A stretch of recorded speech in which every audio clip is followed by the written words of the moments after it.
8 فکت باور نکردنی از زندگی رونالدو. شماره 1. میدونستید سال 2002 کریستیانو رونالدو قرار بود به باشگاه لیون بره؟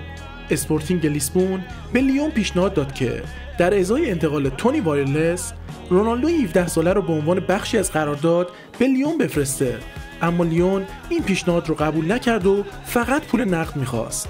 شماره 2. رونالدو وقتی فقط 15 سالش بود تشخیص داده شد که مشکل قلبی داره و عمل جراحی قلب رو انجام داد و ممکن بود اون دیگه هیچ وقت نتونه به فوتبال بازی کردن ادامه بده، اما در نهایت اون به یکی از اسطوره‌های فوتبال تبدیل شد. شماره 3. در سال 2015 رونالدو یک آپارتمان رویایی به قیمت 18.5 میلیون دلار در برج آقای ترامپ در قلب منهتن نیویورک خرید. این آپارتمان به متراژ 2059 متر مکعب با کف چوبی ورسای قرن 18 بود که بسیار کمیاب و گران قیمت بود. شماره 4. سالها پیش که رونالدو در منچستر یونایتد بازی میکرد، مادر رونالدو خواب دید که پسرش پیراهن رئال مادرید رو پوشیده. پس سال 2009 رونالدو رو قانع کرد که رئال مادرید رو انتخاب کنه.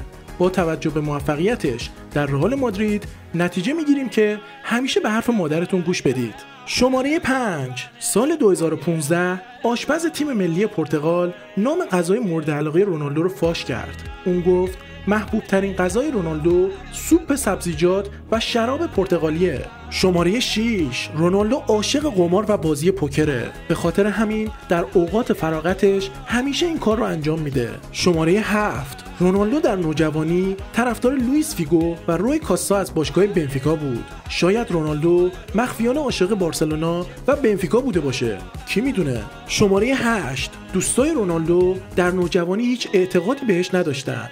یه روز در آکادمی ورزشی رونالدو تنبیه شده بود و باید تمام زباله‌های مجموعه رو بیرون می‌برد. پس همتیمیاش مسخرش کردن و با خنده بهش گفتن تو میخوای روزی فراری داشته باشی؟ و رونالدو بهشون گفت خواهیم دید که یک روز بهترین بازیکن جهان میشم و کلی فراری خواهم داشت. و در نهایت دیدیم که رونالدو درست گفته بود. امروز اون نه تنها کلی فراری تو گاراژش داره، بلکه الان بیش از 30 تا ماشین داره که ارزش این مجموعه بیش از 10 میلیون دلاره. حتی گفته میشه اون اخیراً یه ماشین 18 میلیون دلاری خریده.